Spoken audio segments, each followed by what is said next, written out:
जय माता दी, जय श्री महाकाल। सभी को मेरे चैनल कालका क्रिएशन ब्लॉग्स में आप सभी का बहुत बहुत स्वागत है। आशा करती हूँ आप सभी स्वस्थ होंगे, मस्त होंगे और जैसे भी हो प्लीज़ मुझे कमेंट करके ज़रूर बताएं। मेरे चैनल पर पहली बार आए हैं तो प्लीज़ चैनल को सब्सक्राइब करना बिल्कुल ना भूलें और सब्सक्राइब करने के बाद बेल आइकन को दबाना बिल्कुल भी ना भूलें ताकि मेरी आने वाली सभी वीडियोज़ की नोटिफिकेशन आपको तुरंत मिल जाए। और हाँ दोस्तों, सब्सक्राइब करना बिल्कुल फ्री है। आप सभी को 1 सेकंड का टाइम लगेगा मेरे चैनल को सब्सक्राइब करने में, तो प्लीज़ सब्सक्राइब करके मेरा प्रोत्साहन ज़रूर बढ़ाएं। और वीडियो पसंद आए तो वीडियो को लाइक करना बिल्कुल ना भूलें। और वीडियो में अगर आप सभी को कोई भी सुझाव देना हो या कोई गलती लगती हो या कुछ भी ऐसी बात हो जो आप सभी को कहनी चाहिए, वो प्लीज़ कमेंट में ज़रूर करें। और मैं जो वीडियो में आप सभी को समझाना चाहती हूँ या जो मैं बताने के लिए आज आपको इस वीडियो के माध्यम से आई हूँ, वह उसको सुनकर आप सभी का कोई भी सुझाव हो तो प्लीज़ कमेंट बॉक्स आप सभी के लिए ही है। और मुझे बहुत खुशी होती है आप सभी अगर कोई सुझाव मुझे देते हैं या आप लोग कमेंट करते हैं तो मुझे बहुत ज़्यादा अच्छा लगता है। और मैं आप सभी के कमेंट्स पढ़ती हूँ और रिप्लाई भी करती हूँ। अगर कुछ भी नहीं है तो नवरात्रि का पावन अवसर चल रहा है तो आप सभी जय माता दी ज़रूर लिखें। माता रानी आप सभी का भला करे और आप सभी के जीवन में इतनी खुशियाँ लाए कि आप सभी से संभाले ना समझे। तो चलिए दोस्तों, वीडियो में आगे बढ़ते हैं। तो आज मैं जिस विषय पर आप सभी से बात करने के लिए आई हूँ वह एक बहुत ही विचारणीय और महत्वपूर्ण विषय बन चुका है हम सनातनियों के लिए।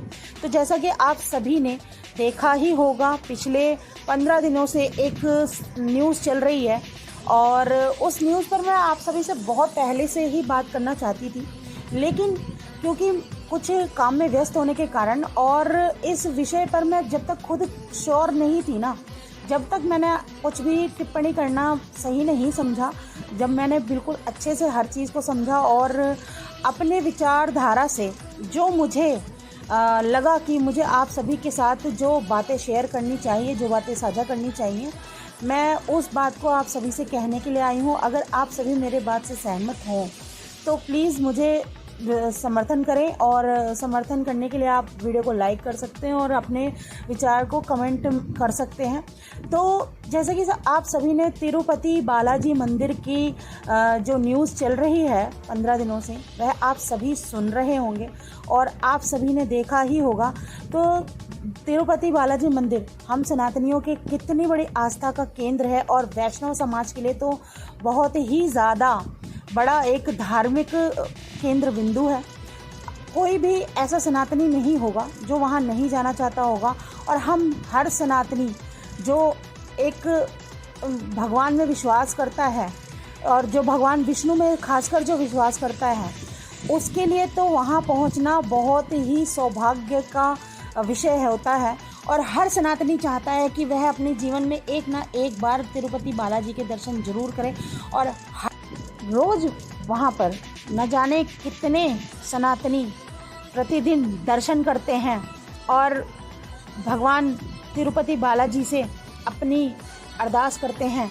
तो यह विषय उस हर एक सनातनी के लिए बहुत ही महत्वपूर्ण है जो अपनी आस्था के लिए, अपने भगवान के दर्शन के लिए वहाँ पे जाता है। और वहाँ जाने के बाद, दर्शन के बाद अगर कोई चीज़ ऐसी होती है जो हर सनातनी को सौभाग्यशाली महसूस करवाती है, वह है वहाँ का प्रसाद। और आप सभी सोच लीजिए कि जिस चीज़ को लेकर के हर सनातनी के हृदय में इतना प्यार और विश्वास है कि प्रभु का प्रसाद पाकर हमें उनका आशीर्वाद मिलता है, हमें एक यूँ कह लीजिए कि हमारे पूजा पाठ का एक ऐसा ज़रिया है वो, और ऐसा एक अभिन्न अंग है प्रसाद, जिसके ज़रिए एक भक्त और भगवान के बीच में एक ऐसा रिश्ता होता है कि न जाने कितने प्रेम भाव से इंसान भगवान का उस प्रसाद पाता है। और जो नहीं पाता वह तरसता है कि हमें भी काश वह प्रसाद पाने का अवसर प्रदान हो। और जो पा जाता है वह अपने आप को बहुत ही सौभाग्यशाली समझता है। तो इतनी बड़ी आस्था का केंद्र वह मंदिर है और वहाँ के मैनेजमेंट में, वहाँ के प्रशासन में इतना मतलब इतनी बड़ी चूक और इतनी बड़ी लापरवाही, यह हमारे सनातन धर्म पर एक बहुत बड़ा मतलब संकट है।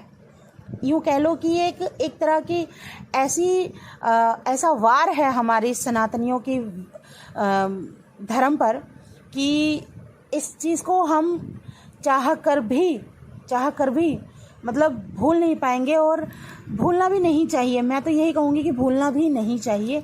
यह एक बहुत ही गहरा विषय है।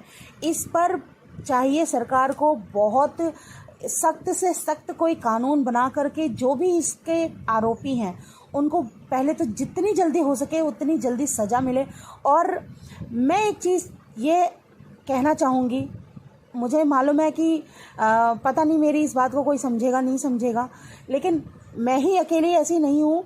बहुत सारे धर्मगुरुओं को मैंने सुना है इस दौरान कि मतलब सरकार को चाहिए कि एक ऐसा कानून बनाए कि आगे से कभी ऐसी कोई हरकत कहीं भी पाई जाती है तो इसके लिए सख्त से सख्त मतलब कार्रवाई हो और जितनी जल्दी हो सके उतनी कार्रवाई हो, ताकि मतलब आगे से कोई ऐसा कार्य करने से पहले भी उसकी रूह कांपे।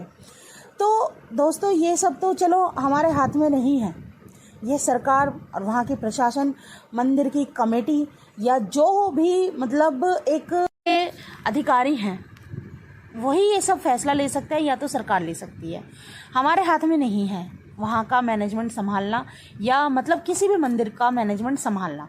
हम एक आम जनता के तौर पर हम सिर्फ भगवान से प्रार्थना कर सकते हैं कि भगवान हम सनातनियों के जीवन में ऐसा अवसर दोबारा ना आए कि हमें हमारे धर्म पर कोई अंकुश लगाए और मतलब हमारे धर्म पर कोई इतना बड़ा वार कर सके।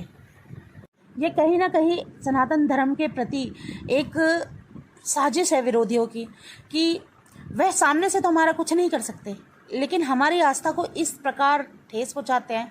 हमारे धर्म को भ्रष्ट करने के लिए क्या क्या नहीं साजिशें की जाती हैं और ये आज से नहीं, पता नहीं कितने वर्षों से होता आया है। तो क्या हम आम इंसान, हम आम जनता कुछ नहीं कर सकते अपने भगवान के लिए?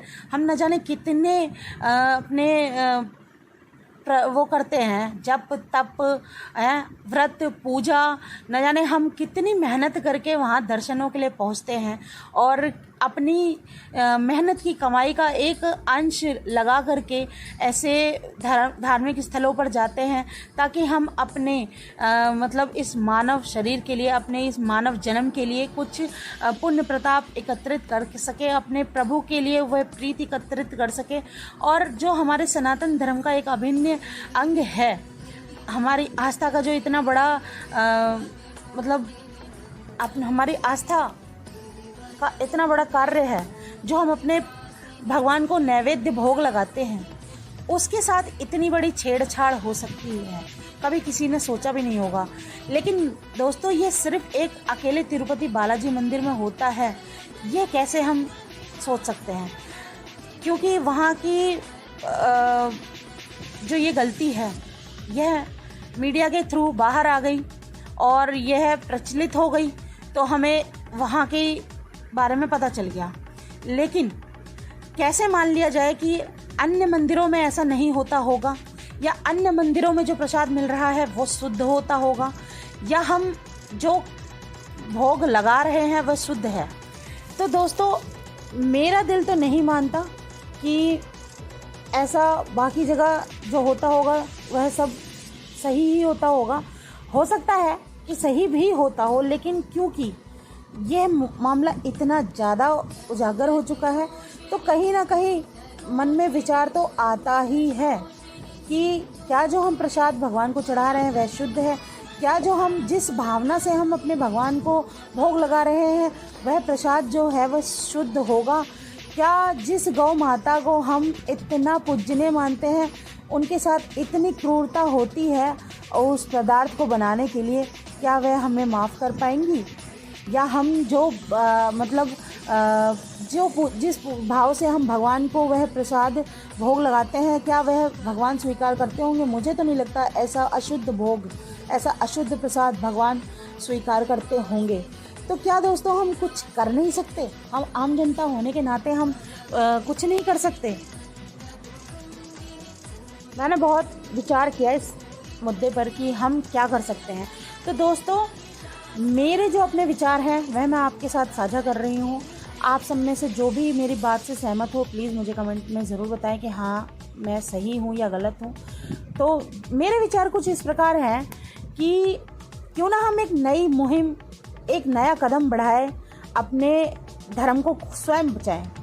ठीक है, हम सरकार से क्या उम्मीद करें? सरकार के पास और भी बहुत सारे कार्य हैं करने के लिए। वह धर्म और जब भी सनातन धर्म की बात खासकर जहाँ आती है ना, तो वहाँ सरकार ना थोड़ा मतलब सोचने पर हो ही जाती है। यही कोई और धर्म में हो रहा होता ना, तो न जाने वहाँ के जो धर्म रक्षक हैं न जाने क्या क्या नहीं कर लेते, इतना बड़ा बवाल हो जाता है इन चीज़ों पे। लेकिन क्योंकि ये सनातन धर्म का मामला है तो इसमें टाइम लगेगा, इसमें कुछ होगा, और कुछ लोगों को सस्पेंड कर दिया गया, कुछ लोगों के लिए ऐसे कर दिया गया। लेकिन कुछ एक कानून अभी तक ऐसा नहीं बनाया गया, और मुझे नहीं लगता कि कोई इतनी जल्दी और कोई कानून बन भी पाएगा, और बनेगा भी तो बस जब जहाँ इतनी साजिशें हो ना, वहाँ कुछ ना कुछ होता ही है। हमेशा सनातन धर्मियों के साथ ना खिलवाड़ होता रहा, सनातन की भावनाओं पे और हमारे हिंदू मंदिरों पे न जाने कितने कितने अत्याचार हुए। तो दोस्तों, हम इसमें कुछ ज़्यादा नहीं कर सकते, हम इसे रोक नहीं सकते, लेकिन हाँ हम एक शुरुआत ज़रूर कर सकते हैं कि इस चीज़ को रोकने का मुझे जो एकमात्र उपाय लगा वह ये लगा कि हम दूसरों को ना सुधार के हम खुद को सुधार सकते हैं। ठीक है, मत लीजिए ऐसा सामान जिसमें हमें शंका हो, मत लीजिए ऐसा सामान जो हमें गारंटी नहीं दे सकता कि ये शुद्ध है। चलो मान लीजिए कि घी शुद्ध रहा होगा, मतलब अन्य मंदिरों की बात कर रही हूँ कि अन्य मंदिरों में जो प्रसाद बन रहा है वह मान लेते हैं शुद्ध भी होगा, तो क्या जो उसे बना रहा है वह उसी तरह से बना रहा होगा जैसे हम अपने घरों में शुद्धता से बनाते हैं, जिस भावना से हम बनाते हैं? हम अपने घर में कोई पूजा पाठ का अगर भोग प्रसाद बनाते हैं तो पूर्ण रूप से सात्विक होकर, पूर्ण रूप से स्नान आदि से निमित्त होकर ही करते हैं, और पूरी शुद्धता का ध्यान रखा जाता है कि बर्तन साफ हो, है नहा धोकर बनाया जाए प्रसाद को। और जैसे कि मेरे घर में भी होता है, और मैं खुद भी इस चीज़ को मानती हूँ और करती हूँ कि जब कभी भी भगवान के लिए हम भोग बनाते हैं तो सिर्फ स्नान करना ही नहीं, मन विचार और मन क्रम वचन से सब जगह से हम शुद्ध होते हैं।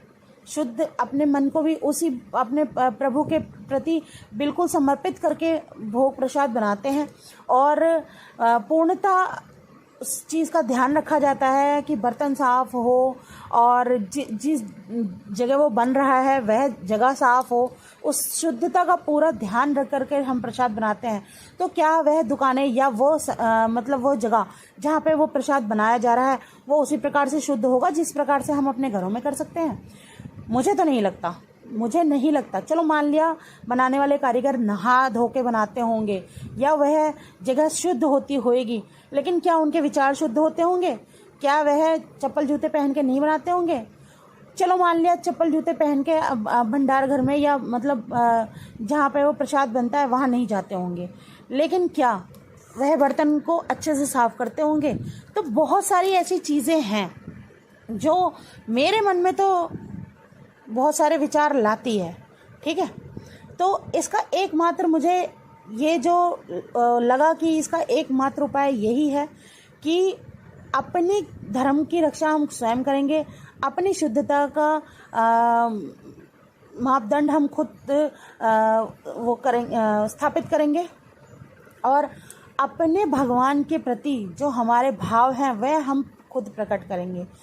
तो मैं तो यही कहूँगी कि दोस्तों, हम बजाय मंदिरों के आसपास की दुकानों से प्रसाद लेने के लिए, सिर्फ मैं प्रसाद की बात कर रही हूँ, उस प्रसाद को ना लेकर के हम अपने घर से शुद्ध प्रसाद बना करके ले जाएं, और पूरी शुद्धता के साथ, पूरी श्रद्धा के साथ बनाया हुआ प्रसाद भगवान ज़रूर स्वीकार करते हैं। इस भावना के साथ मैं तो यही कहूँगी कि जब कभी भी आप सभी मंदिर जाएं तो भोग प्रसाद अपने घर से बना हुआ लेकर जाएं। और अगर आप बनाना नहीं चाहते हैं तो आप फल ले जाएं भगवान को चढ़ाने के लिए। मैं तो यही कहूँगी कि मान लो हम अपने घर में भोजन पकवान बनाते हैं भगवान के लिए, तो मोस्टली हम सब भी तो बाहर से ही घी लाते हैं ना, तो उस घी को हम कैसे शुद्ध करेंगे। चलो जिनके घरों में बनता है उनका तो ठीक है, लेकिन जो बाहर से घी लाते हैं वो कैसे इस बात को बिल्कुल साबित कर सकते हैं कि हाँ वो जो घी हम खरीद के ला रहे हैं वो शुद्ध है। मैं तो नहीं मानती कि कोई कंपनी आज की तारीख में बिल्कुल पूर्णतः शुद्ध और सात्विक रह के घी बनाती होएगी या तेल बनाती होएगी जो हम अपने प्रसाद में इस्तेमाल कर सकें। ठीक है, तो एकमात्र इसका जो उपाय मैं समझती हूँ कि भगवान को बजाय पकवान चढ़ाने के आप फल चढ़ा दीजिए। मंदिरों की बात कर रही हूँ मैं, कि आप वहाँ पर जब कभी भी जाएं फल चढ़ा दें। देवी मंदिर में यदि आप जाते हैं तो आप नारियल चढ़ा दें। नारियल हर देवी को प्रिय है, ठीक है, और नारियल ऐसी चीज़ है जिसमें कोई चाहकर भी मिलावट नहीं कर सकता। ठीक है, वह पूर्णतः एक प्राकृतिक फल है। तो देवी मंदिरों के लिए तो नारियल से अच्छा भोग प्रसाद मुझे कुछ लगता ही नहीं है। तो मैं यही कहना चाहूँगी कि आप बनाया भोग, लड्डू, प्रसाद ये सब से तो आप एक नारियल चढ़ा दें तो देवी माँ उसमें भी प्रसन्न हो जाती है। माँ तो भाव की भूखी है। ठीक है, बाकी फूल प्रसाद, फूल वगैरह आप जो चढ़ाना चाहें वो चढ़ा सकते हैं। यदि आप किसी वैसे मंदिर जाते हैं जैसे भोलेनाथ के मंदिर हो गया, या श्री राम जी का मंदिर हो गया, श्री कृष्ण का मंदिर हो गया, तो फल एकमात्र ऐसा है कि उसे तो आप जैसे केला हो गया, सेब हो गया, कोई भी फल आप भगवान को चढ़ा दीजिए। भोलेनाथ को तो दूध भी चढ़ा देंगे तो वो भी प्रसाद वो स्वीकार कर लेते हैं। कान्हा जी को तो आप एक तुलसी पत्र भी चढ़ा देते हैं तो वो भी बहुत प्रेम से स्वीकार कर लेते हैं। तो फल, मिश्री ये आप वैसे चढ़ा लीजिए। ठीक है, बजाय बाहर से खरीद करके हम ये प्राकृतिक चीज़ें भगवान को अर्पित करना शुरू कर दें तो मुझे लगता है ये ज़्यादा शुद्ध रहेगा। और इसमें हम ये कम से कम ये तो कह सकते हैं कि हाँ भाई फल में कोई क्या ही मिलावट कर देगा। ठीक है, तो मेरा यही मानना है कि हम अपने धर्म की रक्षा खुद करें। हम क्यों दूसरों से उम्मीद करें कि वह कोई आए हमारी धर्म की रक्षा करे। हमारे शास्त्र कहते हैं कि धर्म आपकी रक्षा तभी करेगा जब आप धर्म की रक्षा करेंगे। तो मेरा यह मानना है, बाकी आप सभी इस बात से सहमत हो तो मुझे बता सकते हैं, और आप सभी इस चीज़ को ज़रूर कर सकते हैं। और मैं स्पेशली जैसे नवरात्रे शुरू हो चुके हैं तो मैं तो यही आज से ही एक संकल्प ले रही हूँ कि मैं आज से जिस भी मंदिर जाऊंगी या तो मैं वहाँ अपने हाथों से प्रसाद बना करके ले जाऊंगी। ठीक है, या तो फिर मैं सिर्फ फल चढ़ाऊंगी। मैं नहीं लेने वाली आज के बाद किसी भी दुकान से लड्डू, पेड़े, ये सब मैं नहीं लेने वाली। और क्योंकि मुझे विश्वास नहीं है कि जो प्रसाद मैं चढ़ा रही हूँ वो शुद्ध होगा। इस घटना से किसी ने प्रेरणा ली हो चाहे ना ली हो, मैंने तो ले ली है और मेरी आस्था को तो खासकर बहुत ठेस पहुंचा है। क्योंकि मैंने अपने जीवन में मांस, मदिरा और इन किसी भी प्रकार से जो ऐसा आहार नहीं लिया जो हमारे शास्त्रों के लिए अनुकूल नहीं है। मैंने मांसाहार की आज तक कोई भी चीज़ों को हाथ नहीं लगाया। तो मेरी आस्था को तो भैया ठेस पहुंचा है, मेरे मन को तो ठेस पहुंचा है। और मैं अपनी आस्था के साथ, अपने धर्म के साथ मैं खिलवाड़ नहीं करने दूंगी और ना मैं ऐसा प्रसाद खाना चाहूँगी। अगर मुझे मिठाई वगैरह खानी होएगी तो मैं खुद बना लूँगी, और वरना मैं ऐसी दुकान से लूँगी जहाँ मुझे पता है कि हाँ ये पूरी शुद्धता का ध्यान रखते हो। अगर आपको ऐसी कोई दुकान पता हो जिस पर आप भरोसा कर सकते हैं कि हाँ ये पूर्णतः शुद्धता से बनाते हैं, वहाँ से आप ले सकते हैं। क्योंकि दोस्तों अगर हम ही नहीं रोकेंगे ना इस चीज़ को तो ये रोकने वाला नहीं है। आप में से 10 जने भी जागरूक होंगे और 10 जने 10 लोगों को भी रोज़ जागरूक करेंगे ना, तो यकीन मानिए दोस्तों, एक दिन ऐसा वक्त ज़रूर आ जाएगा कि हर हलवाई को, हर दुकानदार को यह आप मजबूर कर देंगे कि वह पूर्णतः शुद्धता से ही प्रसाद बनाए।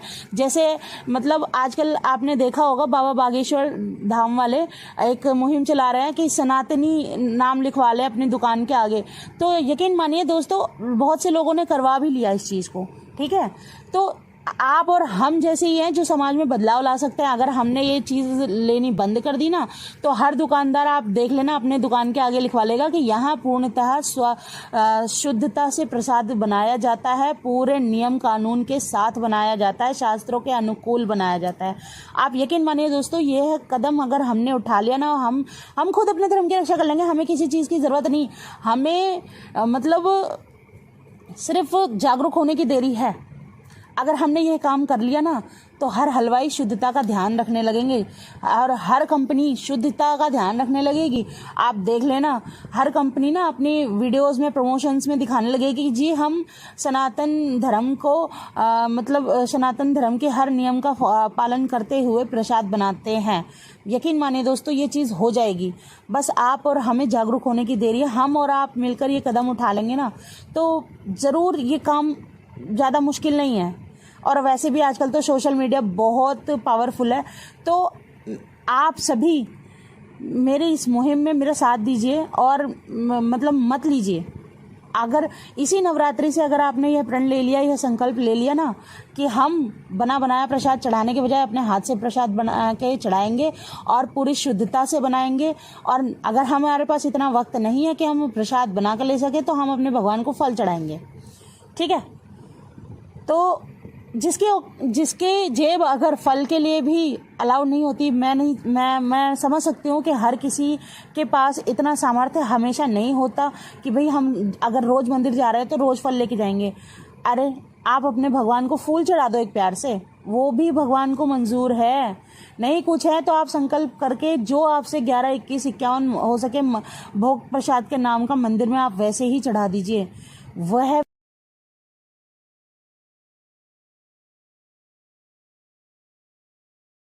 इसका इतना पाप नहीं लगेगा आपको जितना उस अशुद्ध प्रसाद को चढ़ा करके होगा, क्योंकि वह धन कहीं ना कहीं धार्मिक चीज़ों में ही इस्तेमाल होगा।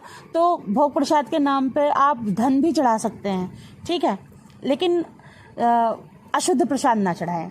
और प्लीज़ आप सभी से अनुरोध मैं यही हाथ जोड़कर करूँगी कि हमारे धर्म को हम खुद ही बचा सकते हैं। हमारे भगवान के लिए हम जप तप प्रार्थना न जाने क्या क्या करते हैं कि बस भगवान हमारी प्रार्थना स्वीकार कर ले, भगवान अपना आशीर्वाद हम पर बना ले। और जो हमारी गौ माता है, उनके साथ इतना बड़ा अत्याचार हम ही रोक सकते हैं और कोई नहीं रोक सकता। तो दोस्तों, उम्मीद करती हूँ आप सभी मेरी इस बात से सहमत होंगे और मेरी इस बात को आप सभी समझ पाए होंगे जो मैं कहना चाहती हूँ।